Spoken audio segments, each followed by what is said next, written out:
Before sunrise, Pueblo Bonito looks less like a ruin than a piece of the canyon wall that has decided to hold its shape. The sandstone is almost the same color as the ground around it. Doorways remain dark. Room after room rises in a curve beneath the cliff. From a distance, it is possible to understand why so many visitors once reached Chaco Canyon and assumed they had found a city abandoned by people who disappeared without a trace. That assumption gave Chaco one of the most persistent phrases in American archaeology, the lost people of the canyon. It is a dramatic phrase. It is also wrong. The people who built Chaco did not vanish from history. The National Park Service identifies Chaco Canyon as a major center of ancestral Puebloan culture between roughly the 9th and 13th centuries. Construction on the great houses slowed and then stopped, and communities moved in different directions over time. But descendants are not a theory. Pueblo communities in New Mexico and the Hopi in Arizona maintain ancestral connections to Chaco through oral traditions and clan lineages. The canyon is not a tomb with no heirs. It is a landscape with many descendants, many names and many histories that continue after the last great house was built. That is where the Dine story enters. The question for this documentary is not whether the Navajo knew a secret that everyone else missed. It is more precise. What do public Dine histories, place names, and clan affiliations add to the story of Chaco Canyon? And what changes when we stop treating the canyon's people as lost? The answer begins with a word that many viewers have heard but few have examined. Older books often called the builders of Chaco the Anasazi. The National Park Service notes that this is a Navajo word commonly translated as ancient ones. Today the park generally uses the term ancestral Puebloans because the living Pueblo peoples of the Southwest include descendants of Chaco's builders. The change is not just a matter of vocabulary. It changes the question from, who are these vanished people, to, how do living communities remain connected to this place? That shift also protects Dine history from being used as a shortcut. A Navajo word does not make every Chaco ruin a Navajo ruin. A clan affiliation does not erase Pueblo descent. And a modern map showing Navajo communities near Chaco does not tell us every detail of the canyon 1,000 years ago. The public record is more interesting than the shortcut. Chaco lies in northwestern New Mexico, in a broad basin of dry washes, mesas, and distant sandstone walls. From about 850 to 1150, its builders created a network unlike anything else in the Four Corners region. Great houses rose several stories high. Some contained hundreds of rooms, plazas, and large ceremonial spaces. Roads crossed the basin toward outlying communities. Stone was shaped with astonishing care. Timber was brought from far away. Trade moved through a region that could be unforgiving even in a good year. The scale of the work is easy to turn into a fantasy. The reality is more demanding. Every wall required labor. Every beam required transport. Every family needed food, water, shelter, and a reason to return. Chaco was not built by invisible superhumans. It was built by people making choices inside a difficult landscape. Those choices did not end in a single year. Archaeologists debate how climate, resources, social change, religious life, and regional movement shaped the end of great house construction. The Park Service is careful here. It does not claim one simple cause. Drought may have mattered. Resource pressure may have mattered. Political or religious changes may have mattered. Movement itself may have been part of a long pattern of adaptation. What the record does not support is the idea that everyone simply vanished. That matters because the word lost can do real damage. It makes descendants disappear from the present. It makes a living landscape look available for anyone else to explain. And it encourages a documentary to look for a final sensational answer instead of following the more complicated path of migration, kinship, language, and memory. There is another reason to reject the word. Chaco has never had one name only. The Park Service's public place name materials explain that Pueblo peoples, Hopi people, and Navajo people have their own names for places in and around the canyon. Some names are not shared publicly because they are sacred or restricted. That fact is not an obstacle to the story. It is part of the story. The first real clue is not hidden inside a sealed room. It is in the names that remain visible, and in the names that responsibly remain unspoken.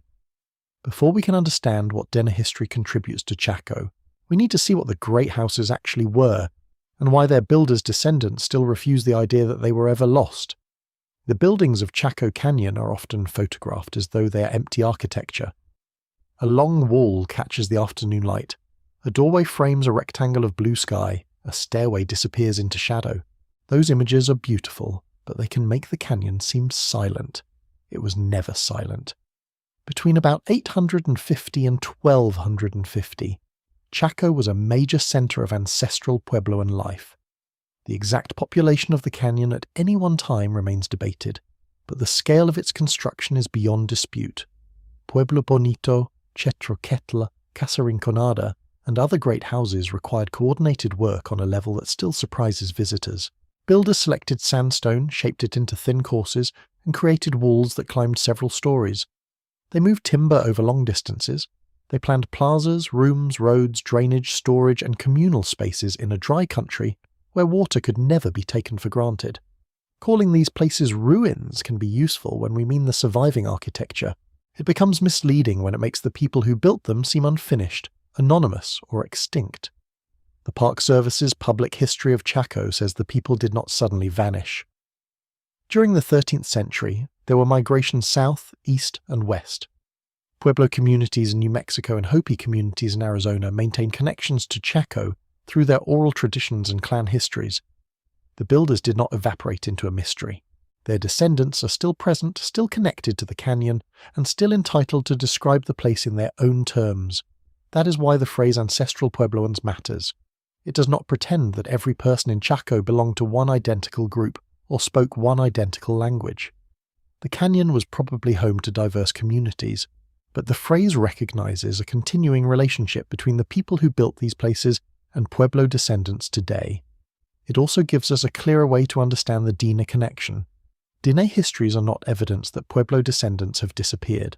They are evidence that Chaco's later history includes movement, interaction, kinship, place names, and clan affiliations that crossed the region long after the height of the Great House system.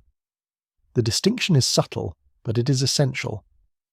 Think of Chaco as a crossroads rather than a sealed civilization. Roads connected the canyon with outlying communities across the San Juan Basin. Trade moved goods and materials through the Four Corners region. The Park Service describes the system as extending far beyond the modern park boundary.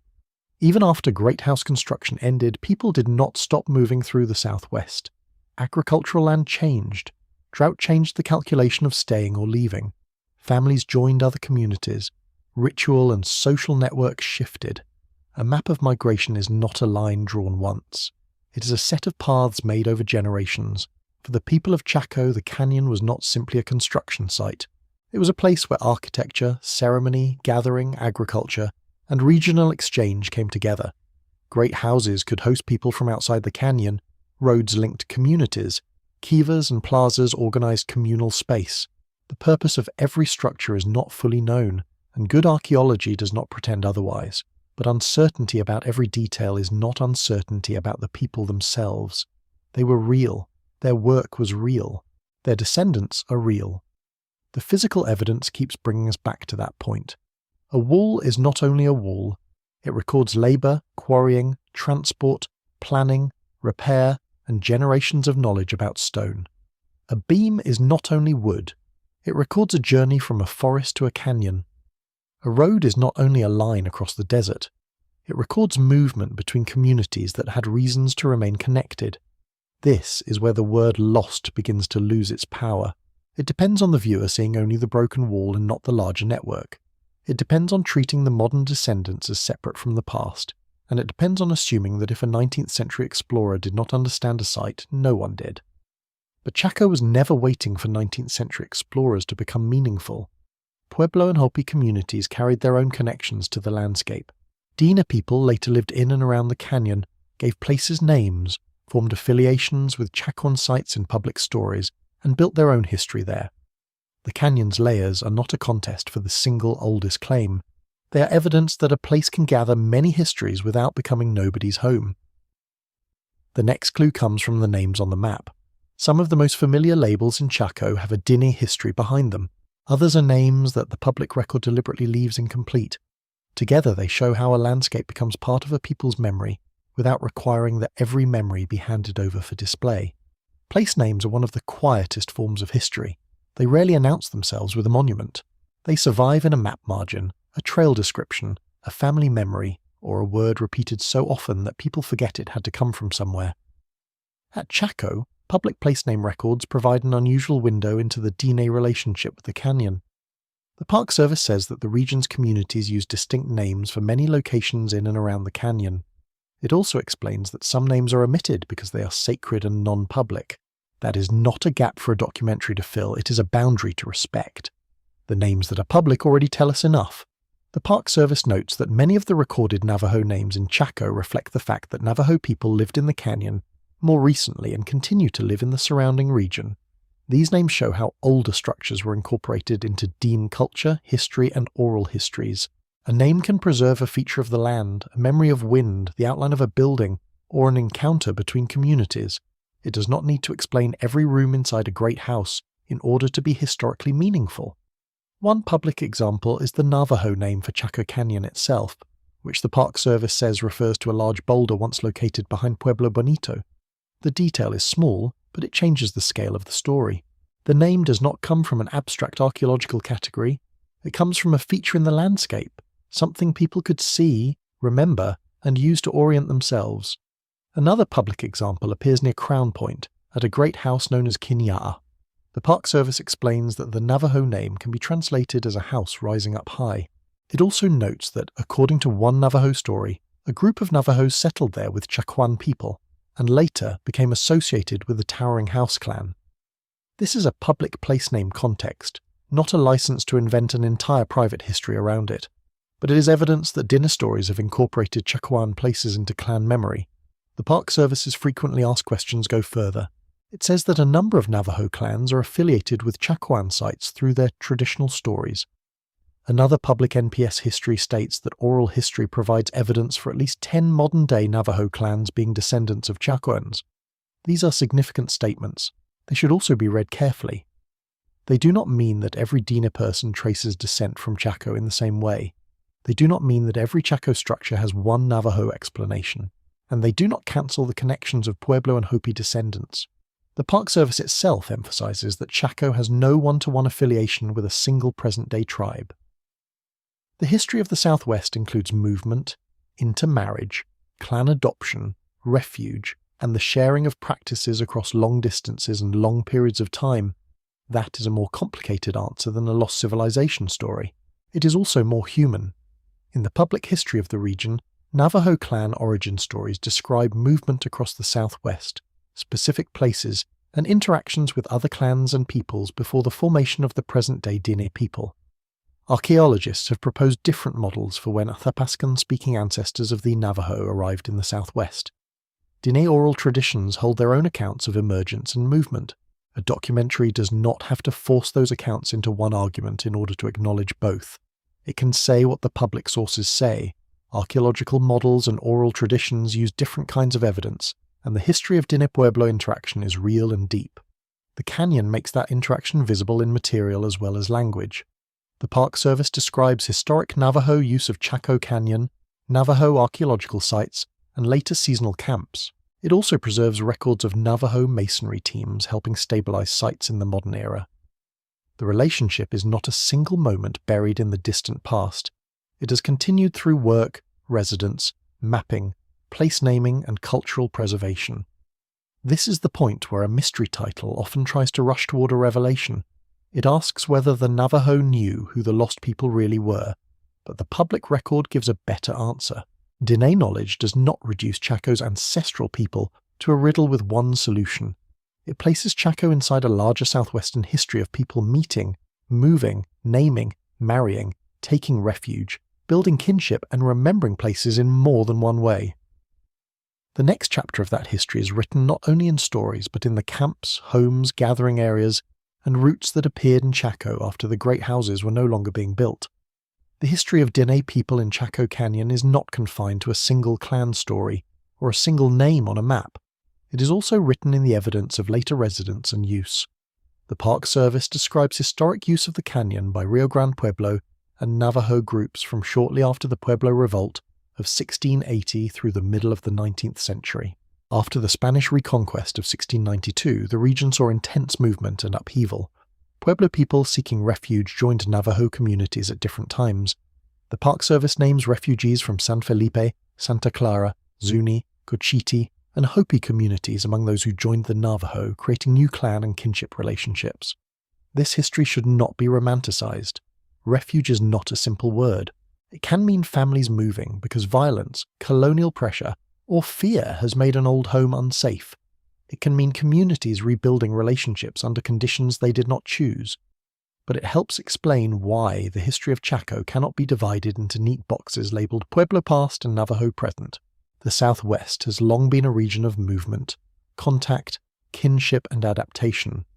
In Chaco Canyon itself, the Park Service says there is evidence of historic Navajo use from after the Pueblo Revolt into the American period. By the time Euro-American expeditions entered the written record in the 19th century, the canyon was already part of a living regional landscape. It was not a rediscovered empty city. During the American period, Navajo occupation in and around the canyon included seasonal camps, permanent habitations, areas for gathering plants and minerals, and places of ritual or sacred importance. Families farmed and ran livestock operations inside what later became park boundaries. The Park Service says those families were removed from within the legislated park boundaries in the 1930s. That detail changes the familiar image of Chaco once again. The standard photograph shows a great house with no people in front of it. The historic record shows a canyon with homes, animals, fields, seasonal work, travel, and families who understood the landscape as a place to live. A national park map can make the boundary look permanent. For the people removed from it, the boundary was an event. This is not an argument that the Dine connection began only after the Great House era. Public oral histories and clan affiliations reach farther back in ways that cannot always be translated into archaeological dates. It is also not an argument that every oral history should be published, mapped, or converted into a claim about ancient architecture. The important point is that the public record contains more than one kind of connection. Archaeologists recognize Navajo settlement patterns in the canyon by the 1600s. Some Dine oral histories place Dine people in Chaco earlier. The Park Service presents both statements in its brief history without pretending that they are identical forms of evidence. That is a useful model. A date derived from material remains answers one question. An oral account of movement and relationship answers another. The honest task is to let each retain its own meaning. The same principle applies to rock art. Chaco's public education programs describe a Navajo perspective on historic rock art as a way of telling stories about people, culture, tradition, and livelihood. The program does not claim that every image has one public interpretation. It does something more responsible. It acknowledges that Dine history in Chaco spans generations, and that interpretation should include the people whose relationship to the landscape continues. There is a modern continuation as well. Park archives describe cooperative work between the National Park Service and the Navajo Nation Chaco Protection Sites program. They also preserve records of Navajo masonry teams who stabilized and maintained sites. This is not distant folklore. It is skilled work on a landscape whose walls require constant care. Stone buildings survive because someone repairs them. Place names survive because someone repeats them. Family connections survive because someone remembers who joined whom, where people traveled, and why a canyon mattered when the wider world changed around it. The phrase "lost people" cannot hold that history. It is too small. The people of Chaco left great houses. Their Pueblo and Hopi descendants remain connected to those houses. Dine clans hold public affiliations and place histories connected to Chaco. Navajo families lived and worked in the canyon in later periods. Many other tribes are traditionally associated with the land. None of those facts needs to defeat the others. Together they explain why Chaco is not a puzzle with a single missing piece. The final question is not who gets to claim the canyon alone. It is what we can learn when the canyon is allowed to be plural. What then did Dine stories say about Chaco Canyon's ancestral people? The public record gives an answer with limits. Dine place names show that the canyon and its structures were incorporated into a living geography. Public stories connect some Navajo clans with Chaconne sites. Historic evidence documents Navajo use of the canyon, from camps and homes to farming, livestock, gathering, and later preservation work. These are not scattered footnotes. They are part of Chaco's history. But they are not the whole history. The builders of Chaco's great houses are properly described as ancestral Puebloans, because Pueblo and Hopi descendant communities maintain deep ancestral connections to the place. The canyon's people did not vanish. They moved, joined other communities, carried traditions forward, and remained present through descendants whose voices continue today. The Dine connection does not compete with that truth. It helps us understand the Southwest as a region where histories met and continue to meet. Clans moved, families took refuge, names travelled with people. Buildings built by one generation became landmarks in the memory of another. The canyon remained a place of work, travel, kinship, and responsibility long after the last great house was finished. That is why the word lost should be left behind. It encourages us to stare at empty rooms and ignore the communities beyond the frame. It makes archaeological ruins seem more interesting than the descendants who still care for them. It turns a complex history into a story that belongs to the person holding the camera, rather than to the people whose ancestors and relatives are connected to the land. Chaco Canyon is still difficult to reach. Roads cross dry country. The great houses stand in a basin where the sky can feel immense. At dusk, Pueblo Bonito seems to gather the last light into its walls. It is tempting to believe that a place this dramatic must be hiding one final secret. Sometimes the more revealing answer is already in front of us. The canyon has never been silent. It has been named in more than one language. It has been understood through architecture, oral tradition, clan memory, archaeology, work, and care. Some knowledge is public, some is not. A respectful documentary does not treat that boundary as a disappointment. It treats the boundary as part of the truth. The Dine stories that can be discussed publicly do not turn Chaco into a Navajo riddle. They show that Chaco entered Dine history through place, movement, affiliation, and lived experience. They also remind us that no great house is only an object from the past. It can remain a point of connection for more than one living community. That is the answer to the title. The people of Chaco were not lost, and Dine history does not ask us to make them disappear in order to tell a compelling story. It asks us to see the canyon as a place where many lines of memory continue across the desert. If this changed the way you see Chaco Canyon, consider subscribing to Navajo Echoes, and if there is a public historical question from the Southwest that deserves the same careful investigation, leave it in the comments.